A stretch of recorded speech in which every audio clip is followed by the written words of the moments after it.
Bismillahirrahmanirrahim. Assalamualaikum warahmatullahi wabarakatuh. Bismillahirrahmanirrahim. Alhamdulillahirabbil alamin wassalatu wassalamu ala asyrafil anbiya'i wal mursalin sayyidina wa habibina wa maulana wa qurrati a'yunina Muhammadin wa ala alihi wa ashabihi wa man tabi'ahum bi ihsanin ila yaumiddin. Rabbi syrah li sadri wa yassir li amri wa hlul 'uqdatam min lisani yafqahu qawli. Rabbi zidna ilma warzuqna fahma, amin ya rabbal alamin. Amma ba'd. Teman-teman, mari kita seperti biasa, mari kita hadiahkan Al-Fatihah kepada junjungan kita Nabi besar Muhammad sallallahu alaihi wasallam, kepada keluarga, sahabat, tabi'in, tabi'ut tabi'in, al-awliya, asyuhada, as-salihin, al-a'immatul mujtahidin, wa khususan ila ruhi hujjatul Islam Abi Hamid Al-Ghazali qaddasallahu sirrah wa nawwara dariha wa adam barakatihi wa nafa'ana bi ulumih, wa ila arwahi muassisi jam'iyyati Nahdlatul Ulama khususan Ruh Aba Hasyim Asy'ari wa saira muassisi hadil jam'iyyah, wa khususan ila arwahi abaina wa ummahatina wa ajdadina wa jaddadina wa masyayikhina wa masyayikhina wa asdiqaina wa salna ruhi abi Abdullah Rifai wa ruhi umminya Islamah wa ruhi umminya Fatmah wa ghafarallahu dhunubahum wa satara ayubahum wa yu'li darajatihim bisyai'un lillahi lahumul fatihah. A'udhu billahi minasyaitanir rajim. Bismillahirrahmanirrahim. Alhamdulillahi rabbil alamin arrahmanirrahim maliki yaumiddin. Iyyaka na'budu wa iyyaka nasta'in ihdinas siratal mustaqim siratal ladzina an'amta 'alaihim ghairil maghdubi 'alaihim waladdallin amin. Bismillahirrahmanirrahim. Qala al-mu'allif rahimahullahu ta'ala wa nafa'ana bihi wa bi 'ulumihi fid dharain amin. Rabbi yassir wa 'ain. Babun ay hadza babun. Ini adalah bab mengenai ini semacam pengantar. Bab pertama ini isinya adalah pengantar. Wal naftahil kalama bi bayan ismil kitabi wa taqsimil muqaddimati wal fusuli wal abwabi. Ini kalau kita telaah ya, cara Imam Ghazali menulis kitab itu persis atau mirip-mirip lah dengan metodenya sarjana modern ketika nulis artikel di jurnal ilmiah itu kan. Itu kan kalau kita ikuti tradisi penulisan ilmiah dalam jurnal-jurnal akademis itu, paragraf pertama ya, pembukaan itu kan isinya tentang ya apa maksud tujuan dari artikel itu, kemudian ada survei mengenai literatur yang sudah pernah ditulis oleh orang lain mengenai tema yang sama, kemudian susunan dari tulisan itu, bagian pertama bahas apa, kedua apa, ketiga apa, lalu kesimpulan. Nah itu persis Al-Ghazali itu kalau nulis kitab juga seperti itu, sangat-sangat sistematis ya. Makanya sosok Al-Ghazali ini selain sosok sufi juga sosok akademisi sebetulnya. Ini akademisi yang sufi yang akademisi. Jadi kalau nulis itu sangat-sangat sistematis. Nah, ini kita lihat. Wa naftahil kalama. Dan hendaklah membuka pembicaraan mengenai tema ini, tema mengenai ilmu akidah ini, bibayan ismil kitabi, dengan keterangan mengenai nama kitab ini, wa taqsimul muqaddimati, dan membagi-bagi muqaddimah, wal fusuli, dan fasal-fasal, wal abwabi, dan bab-babnya. Ammasmul kitabi, adapun nama kitab ini yang kita baca sekarang ini, fahuwa, maka ismul kitab ini adalah al-iqtisadu fil i'tiqadi, jalan tengah dalam i'tiqad, dalam akidah. Wa amma tartibuhu, anapun urut-urutannya kitab ini, fahuwa, maka kitab ini mustamilun, mengandung, ala arba'ati tamhidatin, atas 4 muqaddimah, pengantar itu tamhidat ya. Jadi ada istilah muqaddimah, ada tamhid ya, jamaknya tamhidat. Ya ini istilah-istilah yang dipakai oleh ulama zaman dulu. Ada muqaddimah, ada tamhid, ada tauti'ah. Kalau tauti'ah itu istilah modern itu. Tajri yang berlaku tamhid ini, tamhidat, majrat tauti'ati. Nah ini ada istilah lain sebagai tauti'ah itu pendasaran ya. Wal muqaddimati dan muqaddimah wa ala arba'ati aqtabin dan mengandung 4 aksis atau kutub ya. Apa aksis itu apa namanya as ya, ya as ya, tahu as kan, aksis itu seperti as sepeda itu ada asnya ya. Tajri yang berfungsi berlaku aktob ini majral maqasidi sebagai tujuan pokoknya. Jadi kitab ini dibagi dalam 4 pengantar, 4 kutub ya, 4 aksis, 4 kutub yang merupakan isi subjeknya wal ghayati dan tujuannya. At-tamhidul awwalu. Adapun pengantar yang pertama itu fi bayani anna hadzal ilma minal muhimmati fid din. Sesungguhnya ilmu ini, ilmu akidah ya, itu minal muhimmati termasuk perkara-perkara yang penting fid dini mengenai agama. At-tamhidu tsani, pengantar kedua fi bayani annahu, keterangan mengenai keadaan berikut ini domirsaan annahu, sesungguhnya ilmu ini, laisa tidak ada ilmu ini, muhimman itu penting, li jami'il muslimina kepada semua orang. Bal li ta'ifatin, sebaliknya hanya penting bagi sebagian saja, minhum dari muslimin, maksusina yang tertentu. Jadi ilmu akidah itu bukan ilmu yang harus dipelajari oleh semua orang, hanya sebagian orang saja yang berminat dan punya kemampuan. Umumnya orang Islam itu ya iman dengan cara sederhana saja. Dan seperti diterangkan dalam kitab Faisalut Tafriqah, imannya orang awam itu tidak kalah keren dibanding dengan imannya para sarjana yang belajar apa canggih-canggih itu. Enggak kalah itu. Kadang-kadang malah iman yang diperoleh berdasarkan pengalaman langsung, ibadah, penghayatan dalam kehidupan sehari-hari, ya imannya orang-orang pada umumnya. Saya pernah menulis apa namanya dalam yang dimuat dalam buku yang diterbitkan bersama Mas Haidar Bakir itu, iman orang awam. Saya mencontohkan iman emak saya, ibunya Salama. Ibu saya itu bukan orang yang terdidik dalam pendidikan tinggi, baca kitab yang pakai bahasa Arab mungkin tidak selancar ayah saya. Dia hanya bisa membaca itu ya Arab pegon bahasa Jawa ya. Mak saya itu dulu kalau belajar akidah itu ya melalui kitabnya Mbah Soleh Darat ya, Majmu' Syarif itu apa. Nah, itu aja. Ya setelah plus ibadah. Pokoknya beragamanya orang awam lah. Nah, itu sebagian besar orang begitu. Jadi ilmu akidah itu tidak harus dipelajari oleh semua orang. Hanya orang-orang tertentu yang memang berminat dan mampu. At-tamhidus tsalitsu, pengantar yang ketiga, fi bayani annahu min furudil kifayati. Sesungguhnya ilmu akidah ini termasuk fardu kifayah. Artinya apa fardu kifayah itu? Fardu atau kewajiban agama yang hanya berlaku secara kolektif. Artinya kalau tidak ada seorang pun yang menjalani kewajiban itu, semua orang Islam dosa.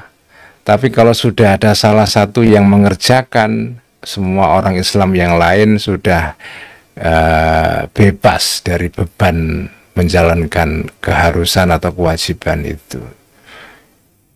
Berbeda dengan fardu ain. Kalau fardu ain semua orang wajib menjalankan. Sholat fardu itu fardu ain. Tapi kalau belajar ilmu akidah itu tidak semua orang. Pokoknya kalau sudah ada dari umat Islam itu sudah mempelajari ilmu ini, yang lain sudah nggak kena dosa. At-tamhidur rabi'u, pengantar yang keempat, fi tafsili manahijil adillati, tentang perincian jalan-jalan dari dalil-dalil. Artinya dalil-dalil allati aurattu, yang akan menyebutkan, mendatangkan aku Al-Ghazali kepada adillah fi hadzal kitab, dalam kitab ini. Bagaimana pendekatan dan metode yang dipakai oleh Al-Ghazali dalam kitab ini. Oh, ini kan sangat sistematis kan. Jadi pengantar ketiga mengenai metodologinya. Makanya tadi saya bilang Al-Ghazali ini akademisi sebetulnya. Akademisi itu. Ya kayak kebiasaan orang-orang kalau nulis artikel di jurnal itu. Diterangkan dulu metodenya. Metode kuantitatif, kualitatif. Pendekatannya pakai pendekatan antropologis. Antropologi pun memakai mazhab ini, mazhab itu, macam-macam lah. Nah, ini ada di pengantar keempat. Jadi ada 4 pengantar. Wa amal aqtab, adapun kutub-kutub al-maksudatu yang menjadi tujuan dari kitab ini, fa'arbaatun, maka ada 4 kutub yang merupakan pokok pembahasan dalam kitab ini. Wa jumlatuha, dan keseluruhannya aktab-aktab ini maksuratun, itu dibatasi ala nazari, terhadap melihat, ya, memikirkan, merenungkan fillahi ta'ala, mengenai Allah ta'ala. Jadi semua pembahasan dalam kitab ini itu temanya satu, yaitu membahas mengenai soal ketuhanan. Karena akidah, ya, kita sebagai orang beriman ya harus mengenal siapa Tuhan kita. Jadi seluruh kitab ini nanti itu tema pokoknya adalah tentang Allah, ya, tentang zatnya Allah, sifatnya Allah, tindakan-tindakan Allah, dan utusannya Allah, yaitu Kanjeng Nabi Muhammad Sallallahu Alaihi Wasallam. Fa inna, maka karena sesungguhnya kita, maksudnya kita di sini ya Al-Ghazali dan para pembaca kitab ini, in nazarna, jika menelaah kita, kami fil alami, tentang alam ini, lam nandur, maka tidak akan menelaah kami fihi, tentang alam ini, alam raya ini, min haitsu innahu alamun, dari segi sesungguhnya alam ini adalah alam. Wajismun, dan jisim, sesuatu yang punya bentuk atau wujud material, fisik, ya. Wasamaun, dan langit, wa ardun, dan bumi. Bal min haitsu innahu, sebaliknya dari sudut sesungguhnya alam ini adalah sunullahi, ciptaan Allah. Nah, inilah bedanya orang beriman dengan orang yang ateis, tidak percaya kepada Tuhan sama sekali. Ya nggak apa-apa kalau jenengan mau ateis juga nggak soal, itu kebebasan, ya. Faman syaa falyu'min wa man syaa falyakfur. Barang siapa kepingin iman, monggo. Tidak beriman, ya monggo, ya. Karena tidak ada paksaan dalam beriman. Tapi kalau jenengan beriman, ketika jenengan melihat alam raya ini, itu jenengan tidak sekedar melihat alam ini sebagai wujud fisik, ya. Alam yang punya benda, ada wujud fisiknya yang bisa dilihat. Tentu saja alam itu punya aspek atau dimensi fisik, tapi dimensi fisik dalam alam ini hanya satu segi saja. Kalau orang beriman melihat dunia ini, itu melihat dunia ini sebagai ciptaannya Allah, ciptaan Tuhan. Karena itu disebut sebagai makhluk. Ya, makhluk itu dari bahasa Arab artinya ciptaan. Jadi itu pertama, ini kesadaran penting sekali ya. Jadi kita sebagai orang beriman melihat segala hal yang ada di sekitar kita ini, itu tidak sekedar melihat barang-barang, sesuatu yang ada wujud fisiknya, tetapi kita melihat semuanya itu sebagai ciptaan Tuhan. Karena itu semua yang ada di sekitar kita ini, itu dalam bahasa agama disebut sebagai ayat, a sign, tanda. Ya memang kita lihat pohon, lihat bunga-bunga, lihat gunung, sungai, gedung-gedung, ya semua itu ya benda-benda, barang-barang yang ada wujud fisiknya.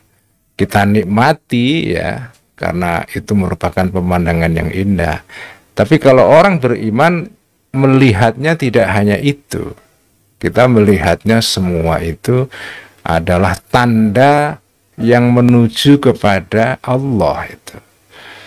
Jadi semacam semiotik ini ya. Segala sesuatu itu bermakna. Tidak saja bermakna dalam kerangka studi ilmiah fisika, biologi, kimia, enggak. Ya.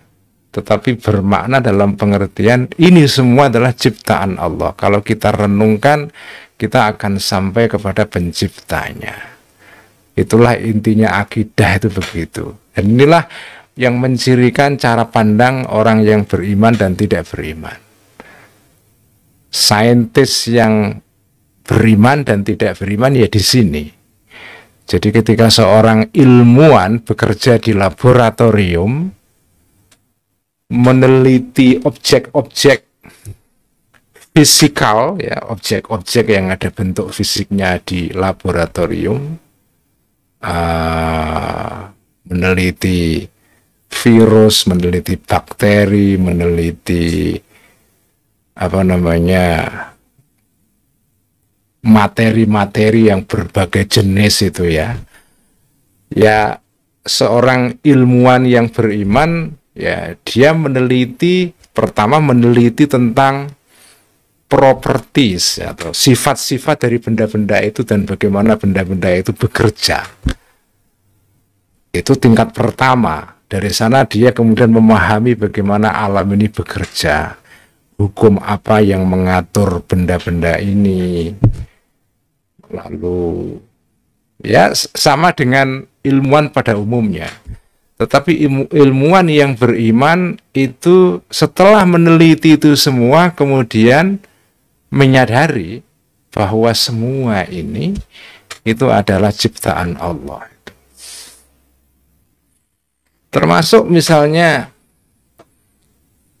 ini kalau di barat itu kan ada perdebatan besar antara ilmuwan yang percaya teori evolusinya Darwin dan ada yang mengkritik teori evolusinya Darwin. Atau bahkan ada orang yang tidak percaya sama sekali, yang disebut dengan orang-orang kreasionis ya. Jadi orang-orang yang percaya bahwa ya segala hal ini diciptakan oleh Allah secara kun fayakun ya, artinya tidak melalui proses evolusi, sakdek saknyet kira-kira gitulah. Itu kan ada jurang besar antara dua mazhab ini. Mereka saling bertengkar, bersitegang dari dulu sampai sekarang. Nah, sebetulnya tidak masalah orang ilmuwan muslim itu menerima teori evolusi, tidak soal ya. Karena kita percaya evolusi itu ya bagian dari cara Allah bekerja di dalam dunia ini ya. Evolusi itu fakta alam. Kita nggak bisa mengingkari evolusi itu. Itu real ada. Nah, cuma kalau seorang biolog yang beriman, dia akan punya pemahaman bahwa evolusi itulah caranya Allah bekerja di dunia ini. Jadi meskipun dunia ini itu diciptakan dengan formula kun fayakun, kun jadilah, fayakunu. Nah, kalau kita lihat dalam bahasa Arab, istilah fayakunu itu bentuknya kata kerja, namanya kata kerja mudhari', fi'il mudhari'. Nah, dalam bahasa Arab fi'il mudhari' itu mempunyai makna at-tajaddud wa tikrar, ya. Jadi apa namanya, suatu pekerjaan, suatu tindakan yang terjadi secara terus-menerus. Jadi fayakun itu artinya ya kira-kira Allah itu menciptakan alam raya ini ya terus-menerus melalui proses salah satunya evolusi. Jadi tidak ada pertentangan antara evolusi dengan keimanan, ya. Karena kita percaya ya evolusi itu bagian dari min sunnillah tadi itu, ya. Min haitsu innahu sunnullah. Ini kata kunci yang penting sekali. Karena sebagian orang ada yang membenturkan antara sains dengan agama. Agama dianggap barang kuno, agama bagian dari dunia tradisional yang sudah desa ketinggalan zaman, sekarang zamannya sains. Tidak, itu bukan cara pandang Al-Ghazali, cara pandang Ahlussunnah wal Jamaah yang nanti akan kita baca dalam kitab ini. Cara pandang Ahlussunnah wal Jamaah seorang beriman, seorang muslim adalah sains dan iman itu saling melengkapi. Sains itu menjadi alat bagi kita untuk memahami ciptaan Allah ini. Wa in nadharna fin nabi, dan ketika melihat kita, merenungkan kita fin nabi, mengenai nabi, lam nandur, maka tidak melihat, merenungkan kita fihi, mengenai nabi ini, min haitsu innahu insanun, dari segi sesungguhnya nabi ini manusia, wa syarifun, orang yang mulia, wa alimun, dan orang yang alim, wa fadilun, dan orang yang unggul, yang excellent. Bal min haitsu innahu, sebaliknya dari segi kanjeng, sesungguhnya kanjeng Nabi itu Rasulullah, utusan Allah. Jadi ketika kita berhadapan dengan fenomena kenabian, melihat ada namanya nabi itu, kita melihatnya bukan nabi itu manusia biasa. Memang nabi itu ya basyarun, ya. Kanjeng Nabi itu ya manusia. Dia punya daging, punya darah, punya tulang, ya, punya organ tubuh dan seterusnya. Nabi itu manusia, tapi basyarun lakal basyari, tapi manusia tapi tidak seperti manusia yang lain, ya. Muhammadun basyarullah kal basyari bal huwa kal yaquti bainal hajari, ya. Kanjeng Nabi itu ya manusia, tapi manusia yang tidak biasa, karena dia kita lihat sebagai utusannya Allah. Jadi kebenaran yang datang dari Allah itu diperantarai oleh seorang utusan. Itulah pentingnya dalam akidah itu kita mempelajari Nabi. Karena Nabi itu utusan yang menjadi perantara antara alamul malakut, alam langit, dan alam di bumi ini. Wa in nazarna fi aqwalihi, dan ketika menelaah kita fi aqwalihi, mengenai ucapan-ucapan kanjeng Nabi, lam nanzur fiha, tidak menelaah kita tentang aqwal ini, min haitsu inna, dari segi sesungguhnya ucapan-ucapannya Nabi itu, aqwalun adalah ucapan-ucapan biasa, wa mukhatabatun, dan percakapan-percakapan biasa, percakapan yang ditujukan untuk orang lain, itu namanya mukhatabat. wa tafhimatun, dan penyampaian pesan-pesan yang biasa.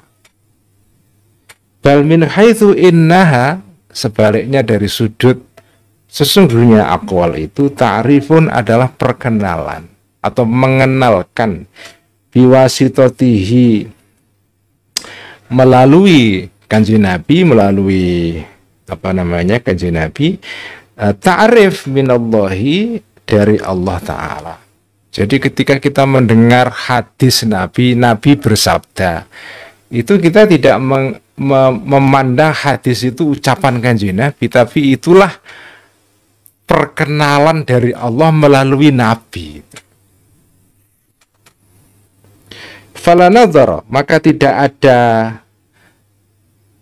renungan, penalaran itu maujud illa fillahi, kecuali mengenai Allah. Jadi seluruh upaya penalaran di dalam akidah itu berpusat kepada Allah.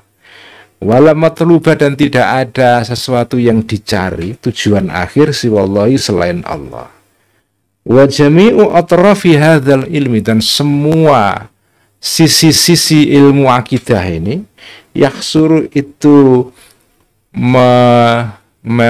membatasi, mencakup kepada hadzal ilm an-nadharu, menelaah, menalar, memikirkan fi dzatillahi, di dalam tentang zatnya Allah, wa fi sifatillahi, dan tentang sifat-sifatnya Allah, wa fi af'alillahi, dan tentang tindakan-tindakan Allah, wa fi rasulillahi, dan tentang utusan Allah, wama, dan pesan-pesan ja'a yang datang, ma tadi, na kepada kita, ala lisanihi, melalui lisannya Rasulullah, min ta'rifillahi, berupa perkenalannya Allah. Jadi Allah itu ketika mengutus Kanjeng Nabi itu seperti Allah mengenalkan diri kepada manusia. Makanya kita melihat Kanjeng Nabi, ucapan-ucapannya, tindakan-tindakannya itu tidak sekedar ucapan manusia biasa. Ini ucapan-ucapan yang melaluinya Allah itu mengenalkan diri kepada makhluknya. Ini indah banget kan, ya.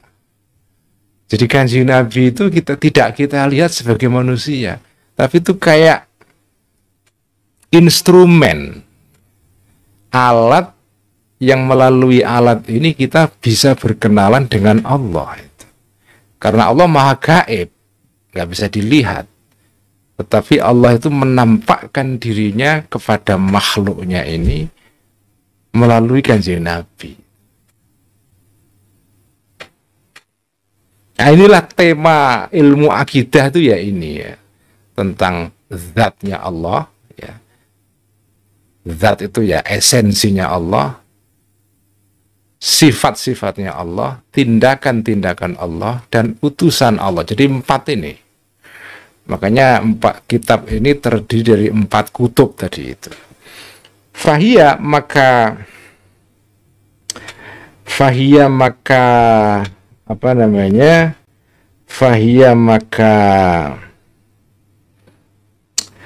aktob ini, ya, kutub-kutub ini, idzan, dengan demikian, adalah arba'atu aktobin, adalah ada 4 kutub yang menjadi pembahasan kitab ini. Al-Qutbul Awwalu, kutub yang pertama itu fi dzatillahi, tentang zatnya Allah Ta'ala. Nah, di dalam kutub yang pertama ini, fanubayyinu, maka menjelaskan aku Al-Ghazali, fihi, di dalam kutub yang pertama, wujudahu, tentang wujudnya Allah, bahwa Allah itu atau Tuhan itu ada, dan apa dalilnya, hujjahnya, argumennya, nanti akan diterangkan. Wa annahu, dan sesungguhnya Allah itu qadimun, itu ada sejak dulu, ya. Kalau dalam bahasa pesantrennya itu kuno itu artinya tidak punya permulaan, jadi ada dari dulu. Tapi kalau baqa, itu ada sampai kapanpun. Jadi kalau qadim itu ada dari sudut jadi langgeng ya, perennial, langgeng dari sudut masa lampau. Tapi kalau baqo itu langgeng dari sudut masa depan. Nah ini wa anna, sesungguhnya Allah itu bakin langgeng, artinya akan terus ada sampai kapanpun. Wa anna, sesungguhnya Allah itu laisa bijauharin, tidak berupa jauhar. Jauhar itu artinya sesuatu yang punya substansi apa ya. Jadi misalnya ini kayak mouse ini jauhar. Jauhar. Kemudian kacamata ini juga jauhar. Sesuatu yang ada wujudnya itu namanya jauhar. Jauhar itu kita tidak bisa sih menyebut jauhar itu esensi atau substansi, ya substansi. Kitab ini jauhar. Apa namanya? Cangkir ini jauhar ya. Mikrofon ini jauhar. HP ini jauhar. Jadi benda-benda yang ada wujudnya itu namanya punya jauhar dia. Nah Allah itu ada, tapi adanya tidak berupa jauhar. Karena kalau dia berupa jauhar, itu berarti sama dengan makhluknya. Padahal Allah itu berbeda dengan makhluknya. Allah itu sifatnya adalah laisa kamitslihi syai'un mukhalafatuhu lil hawadisi.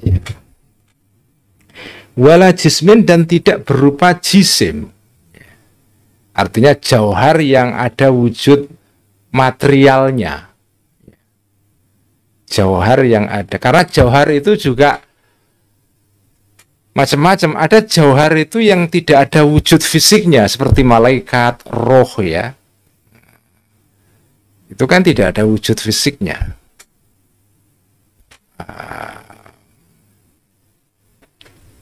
Malaikat, terus ya barang-barang gaib yang selain Allah itu juga jauhar juga, tetapi tidak ada jisimnya. Nah Allah itu tidak seperti itu. Wala arodin, dan tidak berupa arod atau accident.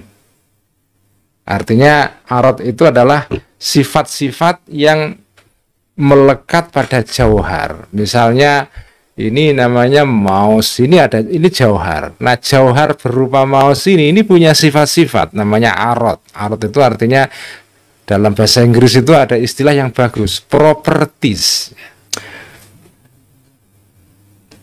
Jadi inilah kutub pertama berbicara mengenai zatnya Allah ini. Wala mahdudin bihaddin, Allah itu tidak dibatasi dengan batas.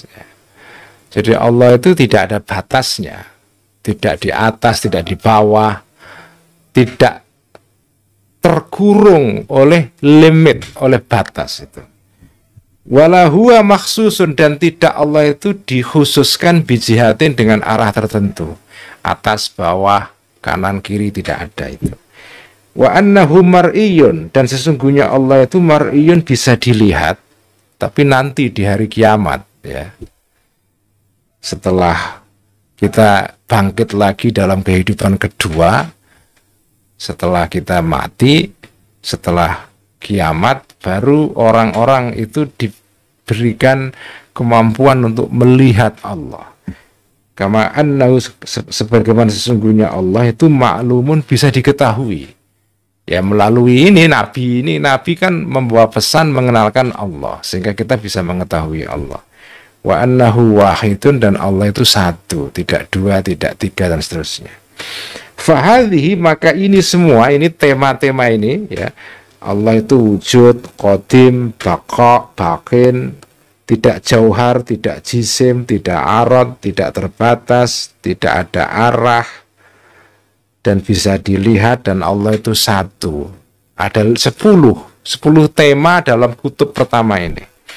Fahadhi, maka ini adalah asyru da'awa, 10 klaim ya. Jadi ini klaim itu artinya sesuatu yang pendapat yang diajukan oleh seseorang yang jenengan bisa sangkal. Kenapa disebut dakwah? Karena ini adalah dakwah atau klaim. Ini adalah rumusan akidah yang diajukan oleh kelompok Ahlussunnah wal Jamaah yang mengikuti rumusan akidah Asy'ariyah. Tidak semua orang setuju. Ada kelompok lain dalam Islam yang menyangkal. Nah, namanya klaim itu kan bisa disangkal. Mubayyinu yang akan menjelaskan aku Al-Ghazali terhadap da'awah ini fi hadzal kutbi di dalam kutub yang pertama ini insyaallah ta'ala. Al-Qutbu Tsani, kutub yang kedua, fi sifatillahi ta'ala, tentang sifat-sifatnya Allah ta'ala. Wa nubayyinu, dan akan menjelaskan aku fihi, di dalam kutub kedua ini, anna, sesungguhnya Allah itu hayyun, itu hidup. Allah itu punya sifat hidup. Alimun, maha tahu. Qadirun, maha kuasa. Muridun, maha berkehendak. Sami'un, maha mendengar. Basirun, maha melihat. Mutakallimun, maha berfirman atau berbicara. Wa annalahu, dan sesungguhnya bagi Allah itu hayatan, sifat hidup, ya. Wa ilman, dan pengetahuan. Wa qudratan, dan kekuasaan. Wa iradatan, dan kehendak. Wa sam'an, dan pendengaran. Wa basaran, dan penglihatan. Wa kalaman, dan ucapan, ya. Jadi ada berapa? 14, ya. Ada 14 klaim. Wa nadhkuru, dan akan menyebutkan aku Al-Ghazali ahkama hadhihi sifati, hukum-hukumnya sifat-sifat ini, status-statusnya. Walawazimah, dan konsekuensi-konsekuensinya hadhihi sifat, ya. Perkara-perkara sing netepi sifat iki, nak cara makna pondok pesantren. Wama, dan sesuatu yaftariku, yang berbeda, ma ini fiha, di dalam ahkam, ya. Wama, dan sifat-sifat dan hal-hal yastami'u, yang bertemu, ma ini fiha, dalam ahkam, minal ahkami, berupa hukum-hukum, atau fiha, dalam sifat tadi ini, ya. Ya, ha itu kembalinya kepada sifat. Wa anna hadis sifat, sesungguhnya sifat-sifat ini adalah zaidatun, sesuatu yang lebih, ya, yang surplus, lebih, melebihi ala dzati, terhadap zat. Wa qadimatun, dan sifat-sifatnya Allah ini qadim, artinya ada dari dulu, tidak pernah punya permulaan. Wa qaimatun, dan menetap, berada, ya. Dalam bahasa Inggris itu ada istilah subsist, ya. Sesuatu itu ada, subsist, ya, bidzati, terhadap zatnya Allah. Nanti akan saya terangkan, saya baca dulu, ya. Wala yajuzu, dan tidak boleh an yakuna, ada syai'un, satupun minas sifati, dari sifat-sifatnya Allah ini, haditsan, itu datang belakangan, artinya tidak ada dari dulu, tapi sesuatu yang datang belakangan, yang punya permulaan. Inilah kutub kedua, jadi akan berbicara mengenai sifat-sifatnya Allah.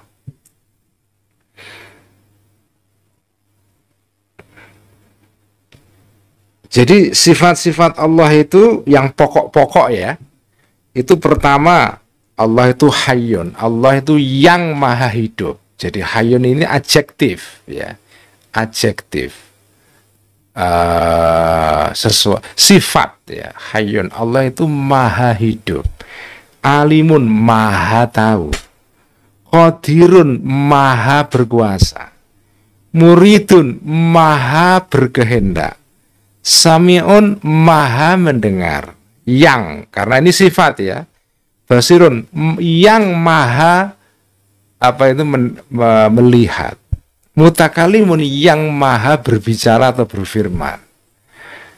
Jadi Allah itu punya sifat-sifat yang itu dalam bentuk adjektif, ya. Allah maha hidup, maha tahu, maha berkuasa. Nah,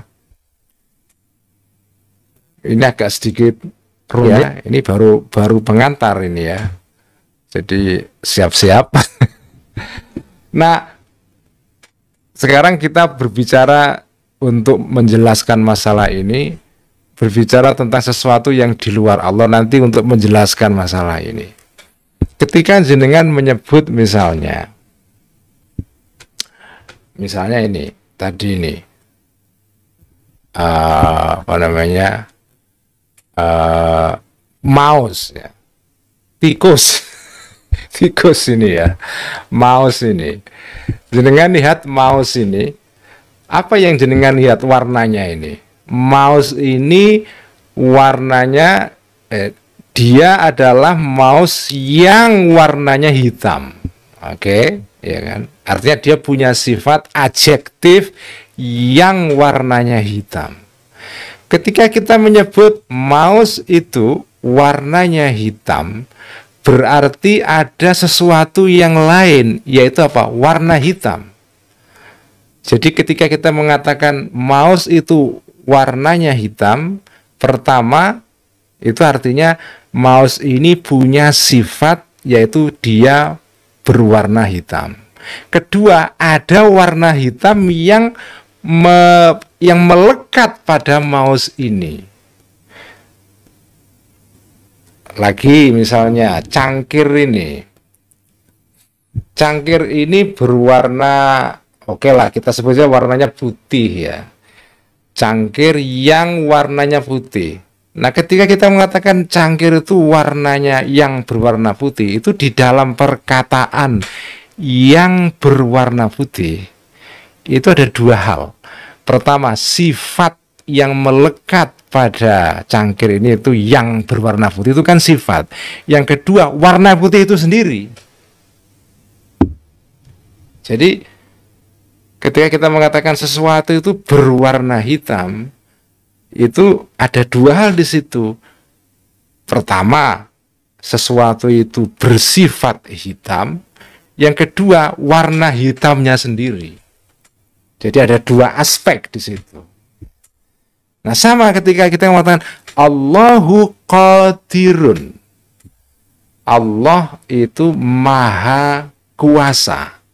Nah, di situ ada dua hal, yaitu sifat Allah itu maha kuasa, dan kedua adalah sifat maha kuasa yang berada pada zatnya Allah. Itulah kenapa nanti tadi di sini kita membaca Allah itu hayyun, alimun, qadirun, muridun, sami'un, basirun, mutakalim. Itu pertama. Kemudian disebutkan juga bahwa wa anna lahu hayatan. Kan seolah-olah kan sama. Tadi disebut Allah itu maha hidup, terus jadi Allah itu disebut punya sifat maha hidup, yang maha hidup. Terus kemudian belakangan disebut wa anna lahu hayatan. Bagi Allah itu sifat kehidupan. Kenapa kok dua kali disebut? Karena tadi itu setiap sifat itu ada dua aspek di situ. Pertama sifatnya itu sendiri, yang kedua adalah materi yang menjadi bahannya sifat itu. Jadi sesuatu berwarna hitam itu berarti pertama aspeknya adalah warna hitam. Sesuatu itu berwarna hitam. Kedua, warna hitam itu sendiri. Ada dua hal kan? Makanya dia diulang dua kali. Nah, kenapa seperti ini? Nanti akan dijelaskan belakangan. Saya nggak akan jelaskan sekarang, nanti ngeluh sekarang ya. Nanti saja ngeluhnya nanti saja. Pokoknya Allah itu sifatnya ada dua aspek. Pertama, Allah itu hayyun qadirun dan seterusnya. Yang kedua, Allah itu adalah wa anna lahu hayatan. Allah itu punya sifat hayat yang menetap pada diri Allah. Jadi selain Allah itu maha hidup, Allah juga ada sifat hidup dalam dirinya.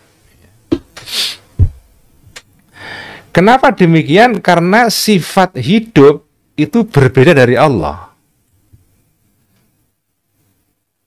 Nah, ini agak sedikit jelimet ini. Ketika misalnya kita mengatakan ada si A, Hasan misalnya. Hasan itu bertubuh tinggi. Nah, itu.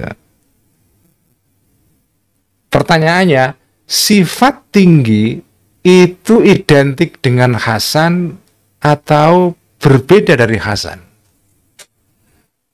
Saya ulang ya. Kalau ada seseorang namanya Hasan, tubuhnya tinggi, kita menyebut Hasan orangnya tinggi. Nah, sifat tinggi itu sama dengan Hasan atau berbeda dari Hasan?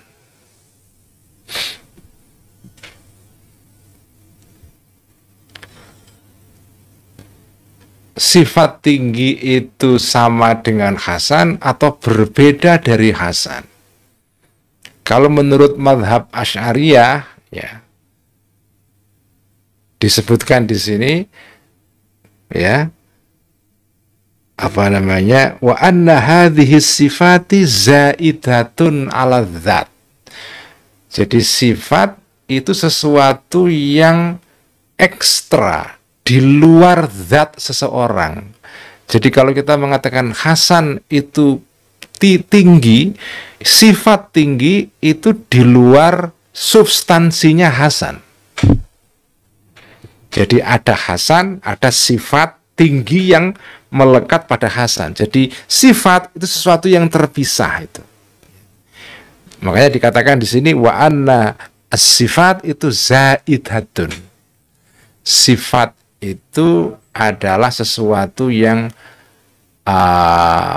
ekstra, ya, melebihi zatnya itu sendiri. Ya. Nah, ini berbeda dengan pandangannya orang-orang Mu'tazilah.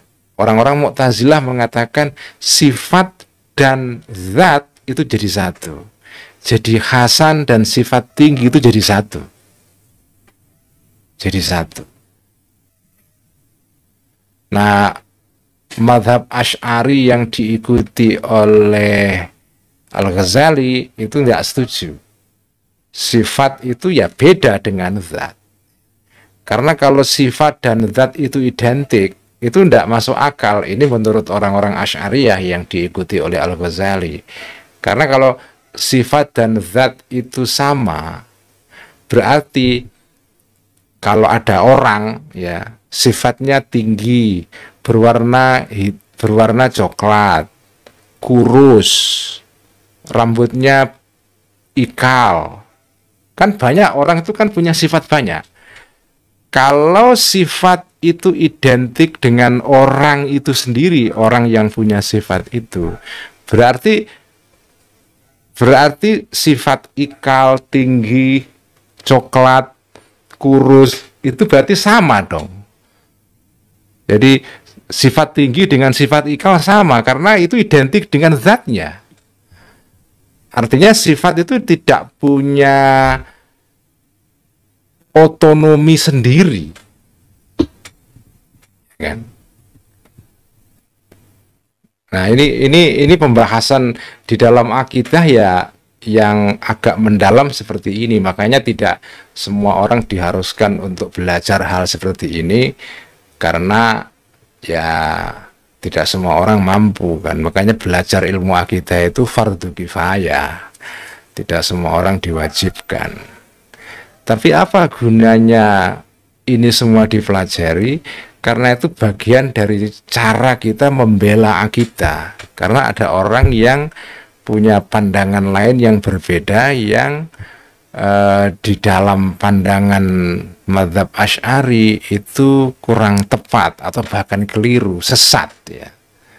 Jadi harus disangkal, itu harus dibantah.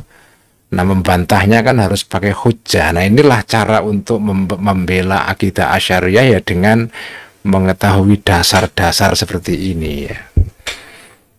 Ini nanti dalam kutub kedua, Al-Kutubus Tsalitsu, kutub yang ketiga itu, jadi kutub yang pertama tentang zatnya Allah, kutub kedua mengenai sifatnya Allah, kutub yang ketiga fi af'alillahi ta'ala, mengenai tindakan atau pekerjaan-pekerjaan Allah Ta'ala.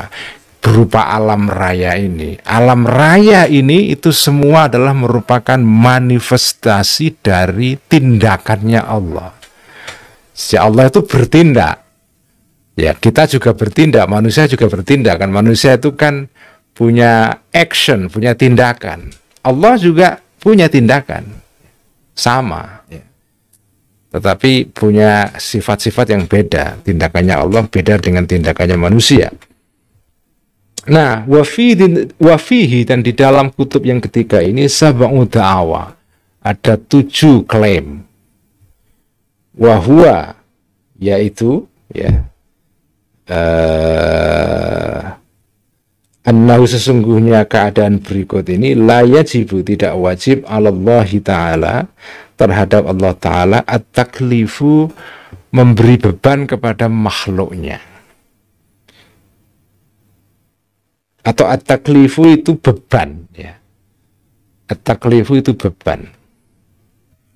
Atau bisa beban, bisa memberi beban kepada makhluknya. Walal khalqu dan tidak menciptakan. Walal thawabu dan tidak mengganjar alat taklifi terhadap beban keagamaan, ya. Nanti akan saya terangkan. Wala ri'ayatu sholahil ibadi dan juga tidak wajib bagi Allah ini menjaga kemaslahatan makhluk-makhluknya. Wala yastahilu dan tidak mustahil minhu dari Allah taklifuma membebankan sesuatu la yutaku yang tidak bisa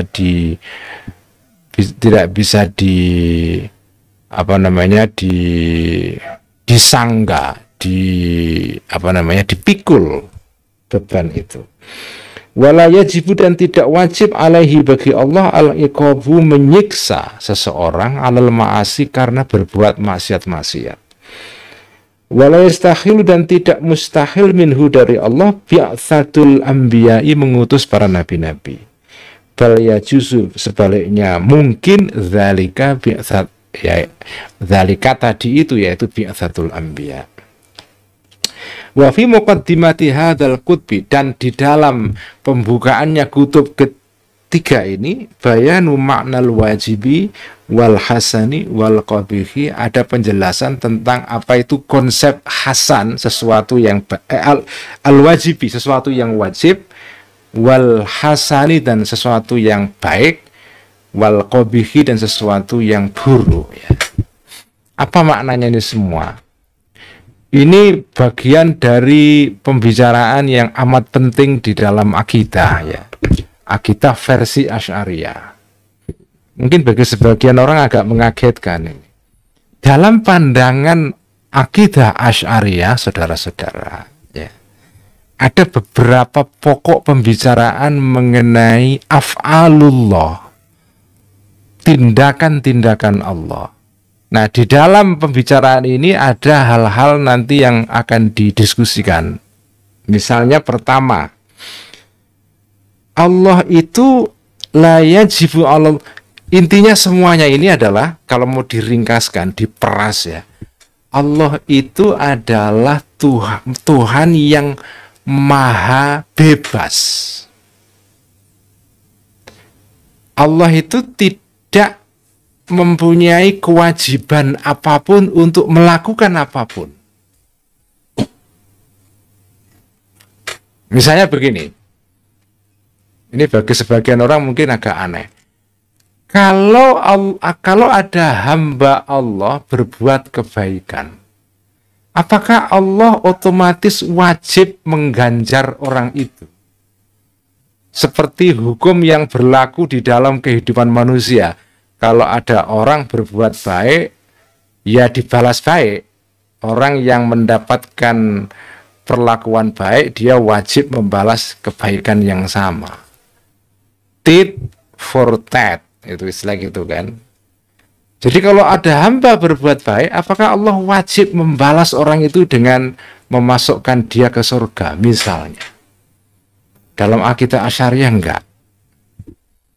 Allah itu per definisi tidak wajib mengganjar hambanya yang berbuat kebaikan. Kalaupun nanti Allah itu memasukkan hamba itu ke surga, itu bukan karena Allah wajib melakukan itu, tapi itu adalah rahmatnya Allah kepada orang itu. Tafadhul, anugerah. Karena di dalam teologi Asy'ariyah, cara pandang Asy'ariyah, rumusan akidah Asy'ariyah yang diikuti sebagian besar mayoritas umat Islam di dunia sekarang ini, dari dulu sampai sekarang, akidahnya inilah akidah Asy'ariyah. Di dalam akidah Asy'ariyah, Allah itu adalah Tuhan yang tidak wajib melakukan apa. Karena kalau kita memahami Allah itu sebagai Tuhan yang wajib melakukan ini, itu artinya Allah itu tidak iradah, tidak muridun, tidak maha berkehendak, tidak maha bebas, tidak maha otonom, tidak maha independen. Padahal Allah itu maha otonom, maha independen, maha berkehendak. Tidak ada sesuatu yang bisa mendikte Allah itu. Jadi kalau ada orang berbuat baik, Allah tidak punya kewajiban untuk membalas orang itu dengan kebaikan. Secara teori, kalau misalnya Allah mau memasukkan orang yang soleh ke neraka, nggak apa-apa. Secara teori, tetapi Allah tidak melakukan itu. Karena Allah itu maha Rahman dan Rahim. Ya, maha kasih sayang. Jadi kalau Allah itu membalas amal-amal baik kita, nanti kita dimasukkan ke surga, itu bukan karena Allah wajib melakukan itu. Itu semua terjadi karena Allah itu maha menyayangi kita. Jadi Allah itu membalas kebaikan hamba-hambanya itu bukan karena keharusan. Karena Allah tidak bisa dikonsepsikan sebagai Tuhan yang harus ini, harus itu. Karena kalau harus ini, harus itu nggak bebas kan. Itu tidak muridun. Padahal Allah itu sifatnya adalah muridun. Maha berkehendak, maha otonom kehendaknya. Jadi Allah juga tidak berkewajiban berbuat baik kepada hambanya. Secara teori loh ya. Ya nyatanya Allah itu berbuat baik kepada hamba-hambanya. Maha Allah, maha kasih, maha sayang. Tapi Allah itu ketika mengasihi hambanya itu bukan karena keharusan. Karena Allah memang kepingin memberikan anugerah. Jadi istilahnya itu al-lutfu wa tafaddul. Al-lutfu itu menyayangi, tafaddul itu memberikan anugerah. Jadi segalanya itu bukan karena keharusan. Allah itu tidak bisa diharuskan, nggak bisa itu. Allah itu maha merdeka. Maha merdeka. Merdeka yang semerdeka-merdekanya. Termasuk berbuat kebaikan kepada hambanya itu juga tidak harus. Ya. Allah merdeka untuk berbuat baik kepada hambanya. Karena Allah maha kasih. Ya. Jadi tindakan Allah itu seperti itu.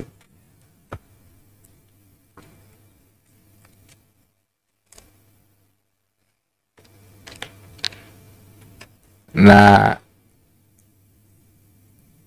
di sini ada perbedaan mendasar antara Mu'tazilah, antara Asy'ariyah dengan Mu'tazilah. Ya. Kalau mazhab Mu'tazilah mengatakan ya Allah itu maha adil. Adil itu artinya ya Allah kalau melihat hambanya berbuat baik wajib membalas dia dengan kebaikan, mengganjar. Jadi Allah wajib.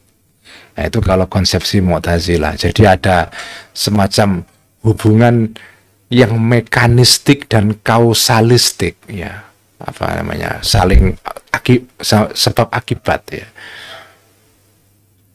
Jadi makanya akidah Asy'ariyah itu disebut sebagai akidah yang sifatnya itu voluntaristik. Voluntary artinya apa? Voluntary itu artinya adalah sukarela. Artinya Allah itu voluntary. Tindakan-tindakannya itu tidak lahir karena keharusan. Itu namanya voluntarisme. Akidah Asy'ariyah itu sifatnya voluntaristik. Kalau akidah Mu'tazilah itu mekanistik. Jadi kalau A wajib B. Kalau ada hambanya Allah berbuat baik, Allah wajib membalas dengan kebaikan. Nah gitu. Jadi kayak mekanistik gitu.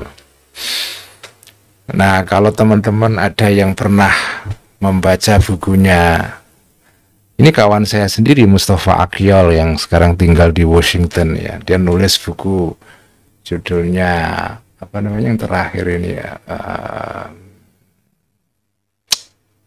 membebaskan apa namanya pikiran umat Islam apa ya, bisa lupa saya judulnya ya. Terkenal bukunya, baru terbit kira-kira pada saat pandemi kemarin. Dan sudah diterjemahkan kalau nggak salah dalam bahasa Indonesia. Mustafa Akyol ini orang Turki, tapi sekarang dia tinggal di Washington, salah satu penulis Muslim yang sangat bergengsi dan terkenal saat ini, salah satu intelektual terkemuka, masih cukup muda, seumuran dengan saya. Ada akun Twitternya kalau Anda mau memfollow dia. Nah kalau Mustafa Akyol ini, meskipun dia tumbuh di dalam tradisi akidah Maturidiyah karena dia orang Turki, mazhabnya Hanafi, tapi dia kritis terhadap mazhab ini. Dia mengatakan dia lebih setuju dengan orang Mu'tazilah. Jadi konsepsi mengenai moral yang mengikuti mazhab Asy'ariyah itu tidak tidak meyakinkan, karena dalam mazhab Asy'ariyah Allah itu dipahami sebagai Tuhan yang seolah-olah kesannya itu maha semena-mena. Ya ini bukan kata yang tepat ya, tapi ini tuduhan orang-orang yang tidak setuju, yang mengkritik akidah Asy'ariyah ya. Allah itu semena-mena. Kalau ada hambanya berbuat baik, Allah mau membalas orang itu dengan memasukkan dia ke surga boleh, ke neraka juga boleh. Jadi semena-mena.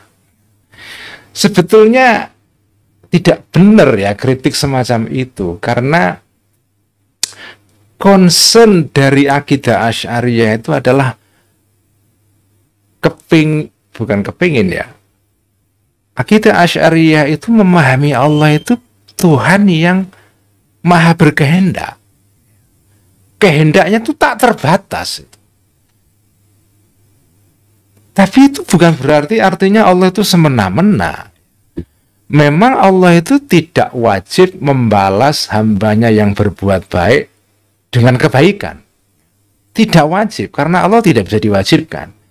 Tetapi Allah itu pada akhirnya, mazhab Asy'ari pun juga berpandangan bahwa Allah itu kan Rahman Rahim, Allah itu maha penyayang. Salah satu wujud kasih sayangnya ya kalau ada orang berbuat baik, dia dibalas dengan surga. Jadi sebetulnya kalau mau diurus-urus lebih jauh ya, tidak ada perbedaan mendasar dalam soal ini loh ya, antara Mu'tazilah dengan Asy'ariyah. Karena ujungnya adalah Allah itu maha. Jadi ujungnya adalah kalau dalam mazhab Asy'ariyah, kalau ada orang berbuat baik, Allah tidak wajib membalas orang itu dengan surga. Tidak wajib, tapi akhirnya masuk surga juga. Karena apa ya? Karena Allah maha kasih, maha menyayangi. Allah punya rahmat. Kalau Mu'tazilah enggak. Kalau berbuat baik ya wajib dimasukkan surga. Ya ujungnya sama, masuk surga juga gitu. Cuma bedanya adalah kalau mazhab Asy'ariyah itu lebih mementingkan dimensi Allah itu maha bebas. Jadi makanya namanya teosentris, pusatnya adalah Tuhan. Kalau Mu'tazilah itu agak sedikit antroposentris dalam hal ini. Yang dipikirkan adalah ya makhluk ya. Kalau makhluk itu berbuat baik, Allah wajib berbuat baik kepada makhluknya itu, memasukkan dia ke surga itu. Ini pembicaraan seperti ini bagi teman-teman yang tidak terbiasa dengan pembahasan yang rumit ya sudah dianu aja, dijadikan sebagai informasi saja. Ya. Kalau untuk modal beragama ya sudah cukup, pokoknya dengan iman kepada Allah, kepada Nabi, ibadah sudah selesai itu. Ya. Tapi ini kan tambahan informasi. Ya. Kalau jenengan tidak tertarik ya nggak apa-apa. Ya. Tapi ini bagi teman-teman yang tertarik dengan dengan gagasan, dengan teologi, dengan ide-ide. Nah ini menarik ini ya, menarik. Dan ini sekaligus bagi teman-teman yang NU ya, supaya jenengan tahu ubetnya atau duduk perkara akidah Asy'ariyah, sampean tahu gitu loh. Di mana kekhasan akidah Asy'ariyah di sini ini. Sebagai orang NU jangan harus tahu ini ya. Al-Qutbur Rabi'u, kutub yang keempat itu fi Rasulillahi, tentang utusan-utusan Allah, wama dan hal-hal ja'a yang datang, ma itu ala lisanir rasuli, melalui lisannya Rasulnya Allah Shallallahu Alaihi Wasallam, minal hasyri, berupa menggiring manusia nanti setelah bangkit dari kuburnya, wan nasyri, dan menyebarkan mereka, artinya setelah mereka bangkit dari kubur mereka tersebar di padang, namanya padang mahsyar, wal jannati, dan surga, wan nari, dan neraka, wasyafaati, dan syafaat, wa adzabil qabri, dan siksa kubur, wal mizani, dan timbangan amal, wasirati, dan titian jembatan ya. Jadi tema keempat mengenai soal Rasul, utusan Allah yang membawa kabar tentang barang-barang gaib. Ya ini tadi itu, surga, neraka, dan yang lain-lain, fenomena-fenomena yang nanti terjadi setelah kebangkitan, setelah mati. Sebagai orang beriman kita harus mempercayai itu semua. Wah itu tidak masuk akal ya. Ya tidak masuk akal itu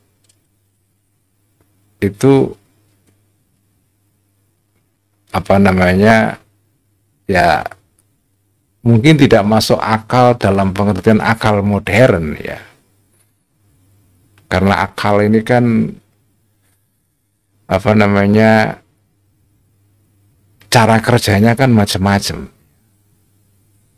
Yang disebut dengan rasional itu rasional dalam pengertian apa? Karena setiap sistem kepercayaan itu punya rasionalnya sendiri, punya cara kerjanya sendiri yang logis itu. Dan akidah seperti ini juga punya argumentasi rasionalnya. Adapun jenengan nggak percaya nggak apa-apa ya, tapi ada dasarnya. Jadi salah satu ciri khas orang beriman ya percaya bahwa kita nanti setelah mati dibangkitkan lagi, ada kehidupan setelah mati. Itu bagian dari iman kita sebagai orang Muslim ya, bahwa kita akan bangkit setelah mati dan kita menerima konsekuensi dari seluruh amal-amal kita. Itu bagian dari akidah ya. Nah itu semua kok dari mana kita tahu? Ya dari Rasul. Rasul membawa kabar wahyu dari Allah Subhanahu wa taala.